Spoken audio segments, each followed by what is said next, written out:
Hi everybody, it's week 7. That is so hard to believe.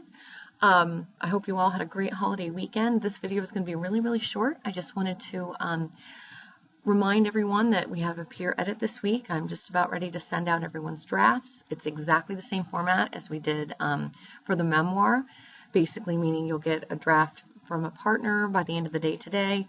You need to edit that by Saturday night and send it back and CC me in the email.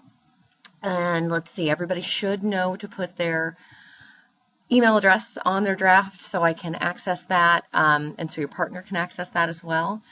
You do not need to keep the email address on the final draft. When you turn in that final one Tuesday night, you can just take that off, and also make sure you're updating. A lot of people still, their final draft actually says first draft. You want to make sure that all those things are updated, the dates are updated.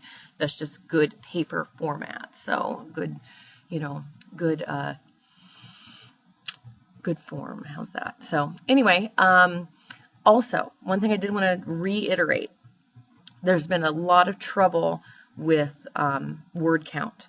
Many of you are going over and above, which is wonderful sometimes, but there's a reason why I have a cap on these papers. Giving you a range that the paper is supposed to fall within makes you have to make some decisions about prioritizing information, what you can include and what you can't include, and it guides you to what the scope of the paper should be. If you're having trouble keeping it within that area, you need to look at how you're approaching the paper and maybe scale back a little bit. The final draft must be between 1,000 and 1,250 words. Okay, so that's 1,000 to 1,250. Now, I don't include the works cited page on that, so that gives you a little bit of wiggle room, because that can end up, that wastes a lot of words. So the body of the paper, and remember, this is a 7-paragraph format. It's extremely prescribed, and I want you to follow that. It's not the only format possible for writing an argumentative paper, but it is definitely a really tried and true basic format that I want you to have kind of in your toolbox as you go into other classes that will require you to write persuasive or argumentative papers. You can go back to this format and just modify it as you need.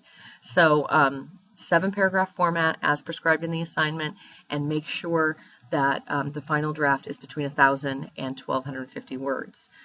Anything that's below or above that, any papers with more than that, will not be accepted this week. I kind of took some points off in other situations, not this time. Okay, so I've been really clear as far as what the requirements are. Make sure you're adhering to them. So if you have any questions, as always, let me know.